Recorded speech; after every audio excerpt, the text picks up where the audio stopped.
Hello guys, for today's video is maglalabas ako ng sama ng loob.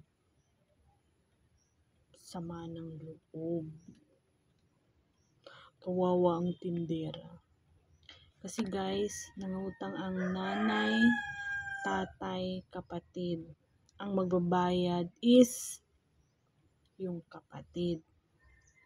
Ngayon, ang dami nang nakuha. Almost 3K. Magbabayad na sana siya, kaso